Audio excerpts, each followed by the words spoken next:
Hello दोस्तों, स्वागत है आपका अपने इस YouTube चैनल में। और आज हम लेकर के आए हैं जो हमारा पिछला क्लास का टॉपिक था जिसका नाम क्या था, फ्रैक्शन। और हम फ्रैक्शन में पढ़ चुके थे कि फ्रैक्शन तीन तरह का होता है। एक होता है सिंपल फ्रैक्शन, दूसरा हम लोग पढ़े थे डेसिमल फ्रैक्शन, और तीसरा हम लोग पढ़े थे कंटिन्यूड फ्रैक्शन होता है दोस्तों। तो जो हमारा कंटिन्यूड होता है उसी को आज के क्लास में उससे रिलेटेड जो क्वेश्चन एग्जाम में पूछे जाते हैं उसको हम लोग समझने का प्रयास करेंगे। जो सिंपल फ्रैक्शन होता था दोस्तों, उसके क्वेश्चन को हम लोग समझ चुके थे ऑलरेडी, हम लोग पहले भी पढ़े हुए थे, है ना। बचपन के क्लास में भी उन सब चीजों को सीखे हुए थे क्योंकि वो साधारण भिन्न था। दूसरा डेसिमल फ्रैक्शन, दशमलव भिन्न को भी हम लोग पहले भी सीखे थे, है ना, और कल भी सिंपल तरीके से हम लोग सीख गए। लेकिन जो कंटिन्यूड फ्रैक्शन है जिसको हम कल बताए थे कि उसको हिंदी में लंगरा भिन्न भी कहते हैं, है ना, या उसको वितत या सतत भिन्न भी बोलते हैं। तो जो लंगरा भिन्न है, लंगरा भिन्न का सवाल अगर क्लास में आ जाए, एग्जाम में अगर आ जाए, तो फिर उसको कैसे सॉल्व करेंगे? क्योंकि एग्जाम में तो हमारे पास समय क्या होता है, बहुत कम होता है। तो कम समय में उस क्वेश्चन को कैसे सॉल्व कर सकते हैं? तो आपके सामने देखिए, ये जो सवाल आपको दिख रहा है यह लंगरा भिन्न का ही सवाल है दोस्तों। ये कौन सा सवाल है? लंगरा भिन्न वाला। कंटिन्यूड फ्रैक्शन का इसी तरह का सवाल आता है, 1/1 प्लस, फिर 1/1 प्लस 1/1 प्लस, फिर 1/1, फिर 1 प्लस 3/4 करके। इस तरह का सवाल ढेर सारा, मतलब ढेर सारे स्टेप में दिया हुआ है। अगर हम इसको बेसिक तरीके से सॉल्व करना शुरू कर दें, इसके हर एक स्टेप को सॉल्व करना शुरू कर दें, उसमें क्या होगा ना कि बहुत ज्यादा समय लग जाएगा, जो कि एग्जाम में सफिशिएंट नहीं है। एग्जाम में इतना समय नहीं मिलता हम लोगों को, बहुत कम समय में हम लोगों को क्वेश्चन क्या करना पड़ता है, सॉल्व करना पड़ता है। तो एग्जाम के पॉइंट ऑफ व्यू से आखिर इसको हम कैसे सॉल्व करेंगे, है ना दोस्तों। तो किस तरह से सॉल्व करेंगे, आप इस वीडियो के अंत तक बने रहें। और आज के क्लास को पढ़ लेने के बाद, समझ लेने के बाद, आपको कभी भी किसी भी तरह के फ्रैक्शन में कोई समस्या नहीं होगी। बिल्कुल सिंपल तरह से हम लोग समझेंगे कि आखिर इस क्वेश्चन को कैसे सॉल्व करते हैं। तो जब ऐसा क्वेश्चन आ जाए दोस्तों, चाहे वो प्लस रहे या माइनस रहे, यहाँ तो प्लस वाला दिए हैं, आपको माइनस वाला भी करके दिखा देंगे, क्या प्लस और माइनस दोनों करके होता है। तो आपको दो बात का ध्यान रखना है। सबसे पहला ये कि जो ऊपर अंश का काम कर रहा है, अंश के जगह पर सिर्फ और सिर्फ एक लिखा हो और उसके साथ कोई प्लस माइनस नहीं है ना, किसी संख्या को वहां पे जोड़ा या घटाया नहीं गया है। सबसे ऊपर देखिए 1 लिखा हुआ है, उसके नीचे वाले स्टेप में सबके साथ क्या किया गया है, कंटिन्यू किया गया है, उसको बढ़ाया गया है। और बढ़ाते बढ़ाते लास्ट में आ गया है क्या, 3/4। क्या गया दोस्तों, 3/4। आप इसको ध्यान से देखिए। तो आप इसको ऐसे लिख दीजिए, 3 और 4 को आप यहां लिख दीजिए अलग अलग हटा के, 3 और 4 लिख दिए। अब जब ध्यान से देखेंगे, ये जो 3 और 4 है, इसके बाद प्लस कितना दिया हुआ है, तो 1 2 3 4। कितना प्लस दिया हुआ है दोस्तों, 4 प्लस दिया हुआ है। कितना प्लस दिया हुआ है, 4 प्लस। तो आराम से आप क्या कीजिए, 4 प्लस का साइन लिख दीजिए, 1 2 3 4। और सब प्लस के आगे क्या है, एक है।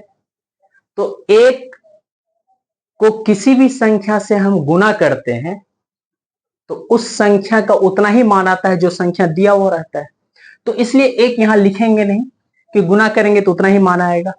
अब करना क्या है, तो एक को आप साइड कर दीजिए, उसको लिखेंगे, यहां पे नहीं लिखेंगे। क्यों, उसके साथ अगर गुना करेंगे किसी संख्या को तो उतना ही हो जाएगा, कोई दिक्कत नहीं है। अब करना क्या है, 3 और 4 को जोड़ना है। 3 और 4 को जोड़ेंगे तो कितना होगा दोस्तों, 3 4 7। यहां लिख दीजिए 7। कितना आया, 7। अब इस 7 के साथ 4 को जोड़िए, 4 प्लस 7 कितना हो जाएगा, 11। फिर 11 के साथ 7 को जोड़िए, 11 प्लस 7 कितना हो जाएगा, 18। फिर इस 18 से 11 को जोड़िए, 18 प्लस 11 कितना हो जाएगा दोस्तों, तो हो जाएगा 29। कितना हो जाएगा, 29। यहां लिख दीजिए आप 29। इसके बाद अब प्लस तो है नहीं तो प्लस करेंगे नहीं, तो लास्ट में कितना आया, 29। उससे पहले कितना आया, 18। हमको तो भिन्न निकालना है ना, फ्रैक्शन है। फ्रैक्शन मींस होता है भिन्न, उसमें अंश और हर दोनों चाहिए। तो अंश और हर के लिए हम लोगों को कितना संख्या चाहिए, 2 संख्या। तो पीछे का 2 संख्या लेंगे, पीछे 29 है और क्या है, 18 है। इन दोनों संख्या को लेंगे। अब होता है कि आखिर लिखेंगे कैसे, तो आप देखिए यहां जो लिखा हुआ था, कैसे लिखा हुआ था, आगे वाले को ऊपर लिखे थे, आप पीछे वालों को उसके नीचे लिखे थे। 3 आगे लिखा हुआ था तो उसको क्या लिखे, ऊपर में, और 4 जो नीचे लिखा हुआ था उसके बाद लिखे, पीछे लिखे। इसका मतलब है इन दोनों में आगे कौन है, तो आगे है 18, 18 को लिख दीजिए ऊपर, है ना दोस्तों, ऊपर।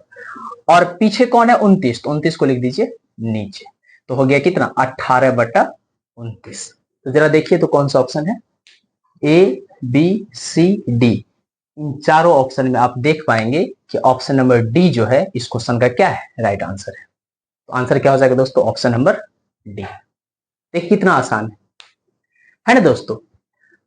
अगर मान लीजिए प्लस के जगह माइनस रहता तो क्या करते हैं, तो क्वेश्चन यही रहने देते हैं, हम वहां पर क्या करते हैं, माइनस लगा देते हैं। या माइनस वाला क्वेश्चन मैं आपको एक दिखा देता हूं, आप इस वीडियो में बने रहे।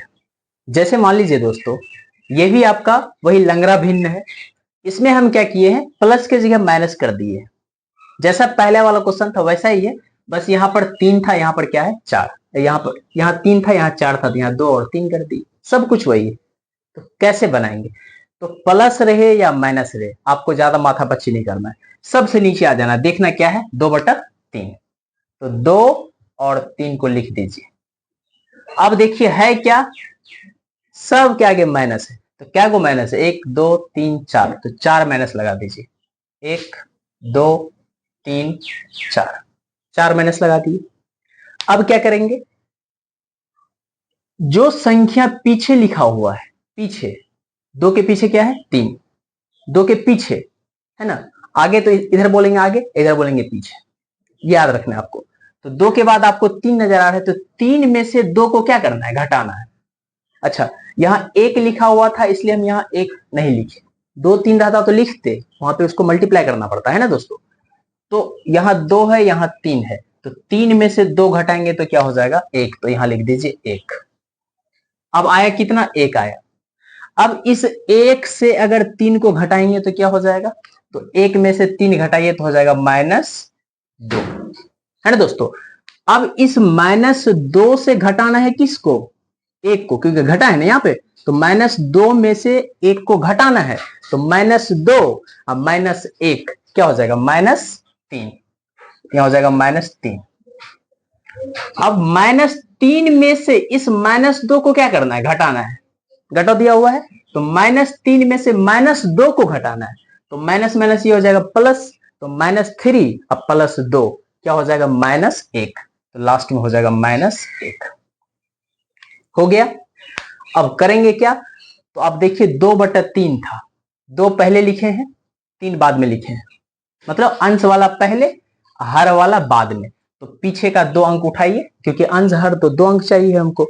तो जो पहले वाला है, जो आगे लिखा हुआ है, उसको लिख देंगे, अंश बना देंगे 3, और बटे जो पीछे लिखा हुआ उसको बना देंगे हर, तो -3/-1 ये कट जाएगा, तो कितना आ जाएगा 3। तो देखिए, तो option number A is the right answer. कितना सिंपल। लेकिन अगर मान लीजिए एक प्लस एक माइनस रहे, तब क्या करेंगे, या एक माइनस एक प्लस रहे, तब क्या करेंगे।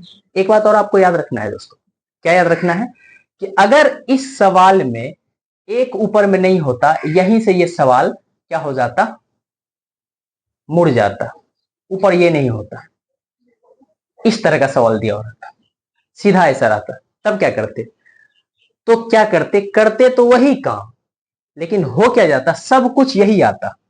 याद रखना, सब कुछ आता यही, लेकिन हो क्या जाता दोस्तों, क्योंकि ऊपर में कोई संख्या एक्स्ट्रा नहीं है ना, अकेला, उसके साथ भी माइनस करना है ना, तो हो क्या जाएगा, यहां पर आपका चेंजिंग आ जाएगा। जो -3 ऊपर लिखते थे, इस बार क्या करेंगे, -1 करेगा अंश का काम, अब -3 करेगा हर का काम, तो ये कट के आ जाएगा 1/3, ये हो जाएगा, है ना दोस्तों। तो ये चीज आपको याद रखना है। तो देखिए दोस्तों, इसमें क्या है ना, कि एक प्लस है और एक माइनस है, एक प्लस है एक माइनस, इस तरह से कर दिए।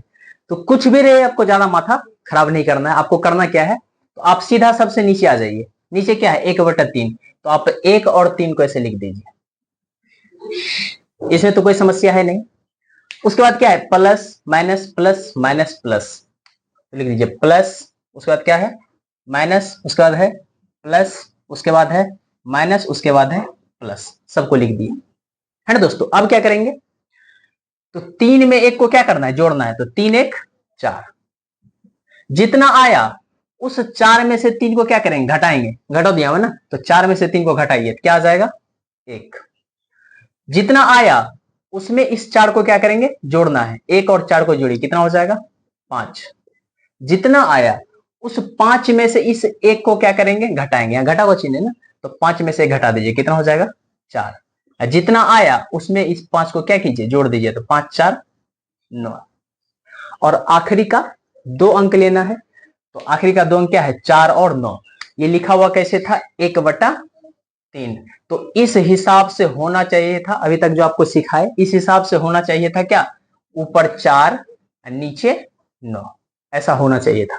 लेकिन आप जब ऑप्शन देखोगे तो कहीं आपको ऐसा मिलेगा ही नहीं, 4/9 कहीं मिल रहा है, कहीं नहीं मिल रहा है, भले 9/4 दिया हुआ है, और आंसर तो हमारा यही दोनों में यही होवे करेगा, चाहे 4/9 हो या 9/4 हो। अगर ऑप्शन में 4/9 कहीं होता तो तुरंत हम लोग आंख बंद करके टिक कर देते, तो आंख बंद करके गलत भी हो जाता। क्यों, क्योंकि यहां पे देखिए कोई संख्या इसके ऊपर नहीं है, अंश का काम कोई नहीं कर रहा है। यहाँ जो संख्या 1 दिया उसके साथ ऑलरेडी प्लस में भी है 1, जुड़ रहा है, जुड़ रहा है ना दोस्तों। उस वाले सवाल में क्या था, उसके ऊपर जो संख्या दिया हुआ था वहां पर किसी संख्या से जोड़ा या घटाया नहीं गया था, लेकिन यहाँ पे तो जोड़ा गया है ना, तो जैसे उसके साथ प्लस या माइनस आ जाए उस संख्या के साथ, तो यहाँ जो लिखते हैं ना 4/9 उसको हम पलट देते हैं, तो बाद वाला जो संख्या होता है उसको पहले लिखते हैं, ऊपर लिखते हैं, और उसके पहले वाला जो संख्या होता है उसके बाद लिखते हैं, तो हो जाता है 9/4। आपको याद रखना, ऐसा कब करते हैं, जब किसी संख्या के साथ यहाँ प्लस करके लिखा हो रहे, अगर इसी के ऊपर ऊपर में लिख देता 1 तब यही सही होता, याद रखना है। लेकिन ये इसमें दिया हुआ नहीं है, तो ये जो दिया हुआ नहीं है तो आंसर हमारा क्या हो जाएगा, पलट के उसको पलट देंगे तो हो जाएगा 9/4। तो ऑप्शन नंबर क्या हो जाएगा दोस्तों, D is the right answer. तो इसी को कहते हैं लंगड़ा भिन्न। तो अब बताइए इस लंगड़ा भिन्न से कितना ही सवाल क्यों ना आ जाए, तो आप उस लंगड़ा भिन्न को आराम से सॉल्व करेंगे कि नहीं करेंगे, बिल्कुल कर लेंगे, हंसते हंसते सॉल्व कर लेंगे, है ना दोस्तों। तो चलिए आपके भिन्न का कहानी क्या हो जाता है, खत्म हो जाता है। फिर हम मिलते हैं अगले क्लास में एक नए चैप्टर के साथ, है ना दोस्तों। तो आज का क्लास इतना ही, तब तक के लिए धन्यवाद।